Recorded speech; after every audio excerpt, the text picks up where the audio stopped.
If you are a midlife woman or you're coming up on this powerful season of growth, this is the podcast for you.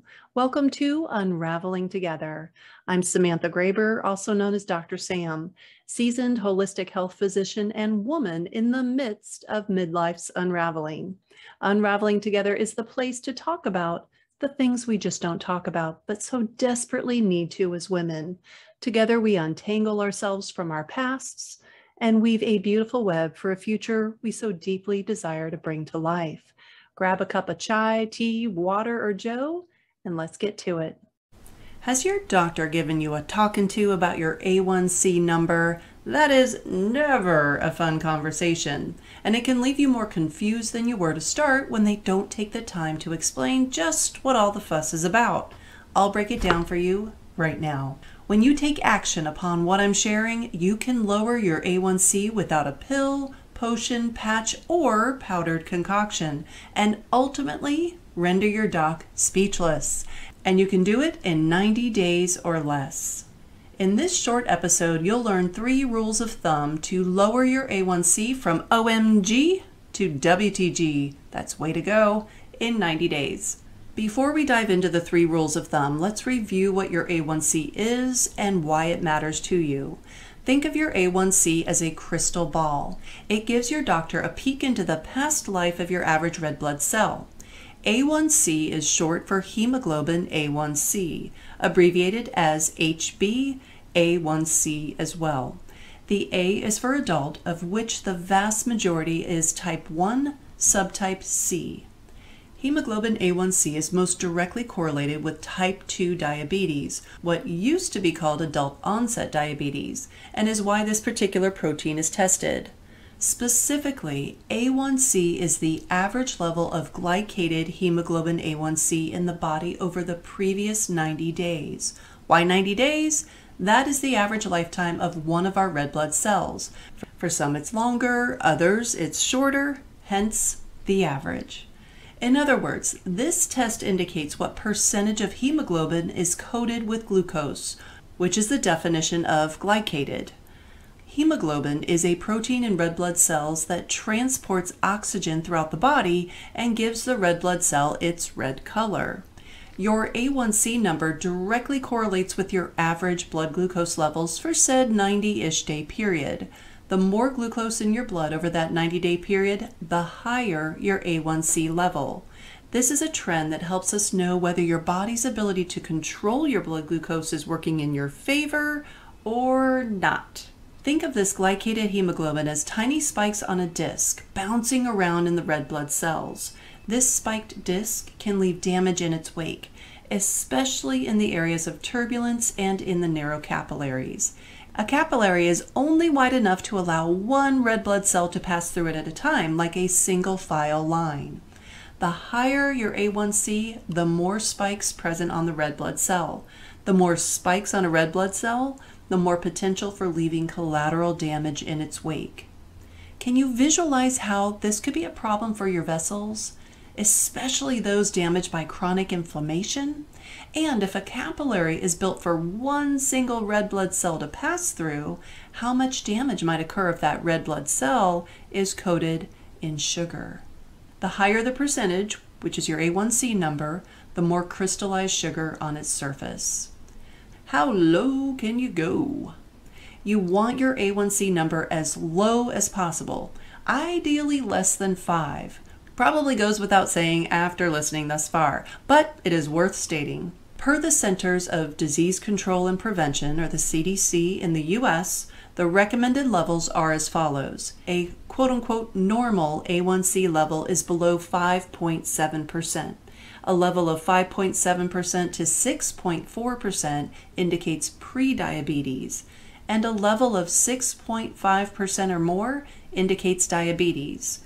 Now within that 5.7 to 6.4% prediabetes range, the higher your A1c, the greater your risk is for developing type 2 diabetes. So how do you go about lowering your A1c without a pill, patch, potion, or powdered concoction? Before I get into that, if you are currently on a drug to lower your blood sugar or A1c more specifically, do not attempt any major changes without discussing said change with your prescribing doctor. You could lower your blood sugar too much, ultimately ending up in a hypoglycemic crisis. The 3 simple rules of thumb I'm about to share, when combined, are that powerful, and results happen quickly. Safety first. Here we go, my 3 rules of thumb to lower your A1C from O.M.G to WTG. If you are concerned about an A1C that is steadily creeping up and your doctor is giving you the look, here's what you do. Numero uno, stop eating and drinking all white stuff. If it's a sugar, a starch, some sort of milk product, or a fruit with white inside, do not eat or drink it. The one white food exception to this statement is cauliflower. White broccoli is good for ya. Rule of thumb with the fruit. If you bite into it and it's whitish inside, like an apple, banana, blueberry, spit it out. Kidding. Not really kidding. Just don't put it in the first place. How about that? While I'm at it, until further notice, do not drink any kind of fruit juice, no matter the color. It is liquid sugar without the fiber. No bueno on all levels in my book. When consumed, these foods and drinks flood your bloodstream with glucose, to which your body responds by increasing insulin. And if your A1C is on the high side, your cells are already marinating in insulin. Therefore, eating these white things douses gasoline on the fire. Best solution? Stop eating these white foods for now. I didn't say forever, just for now. Numero dos, stop grazing. You do not need to eat every 2 to 3 hours to keep your blood sugar balanced or to avoid the ever so scary sounding starvation mode. Nor do you need to stoke your metabolism by eating and drinking at any and all opportunities during waking hours. These recommendations are just conventional wisdom BS. Here's what you do instead. Number 1, eat real meals, full meals, no snacks. Number 2, eat at a table without distractions. No TV, no mindless social media scrolling. Be present. Number 3, enjoy your food and the company, or the quiet if dining solo. And number 4, be mindful of the eating experience. No shoving food down your gullet as you run from fire to fire, unless you are a firefighter. Then, by all means, run. But chew first. No CPR for you today, okay? And now, numero tres. Join a low-fat dieters recovery group. STAT. Seriously, the whole low-fat lie was the worst nutrition advice ever, and all based on junk science. My episode titled Eating Fat Makes You Fat and Other Big Fat Lies You Need to Stop Believing dives into that topic in detail. Fat, especially the saturated kind, is a necessity for healthy cells, healthy brains, healthy hormones, essentially healthy humans. Embrace naturally sourced fats like coconut oil, avocado, first press olive oil, butter from grass-fed cows, ghee, which is butter without the milk solids, walnut oil, olives. You catch my drift. Real food sources.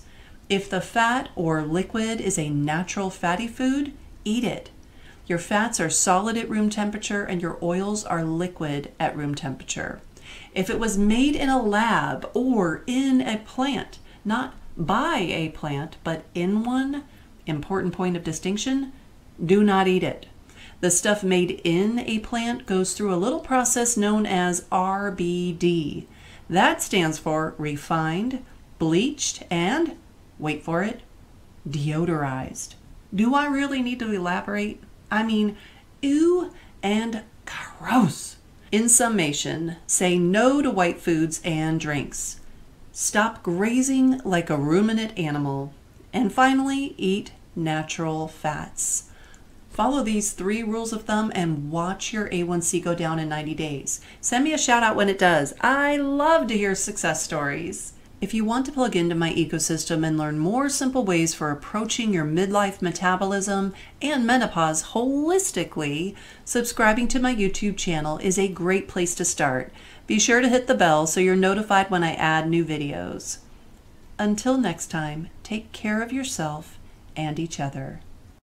Thank you for joining me on the Unraveling Together podcast. I'd love to turn this thing we've got into a dialogue. Follow me on LinkedIn at Dr. Sam Graber, where we can have conversations about all things midlife, perimenopause, and finding meaning through it all. If you want a deeper dive into exploring your midlife experience, consider joining the Unraveling Together community of rebellious midlife women. It is there that we roll up our sleeves and do the work.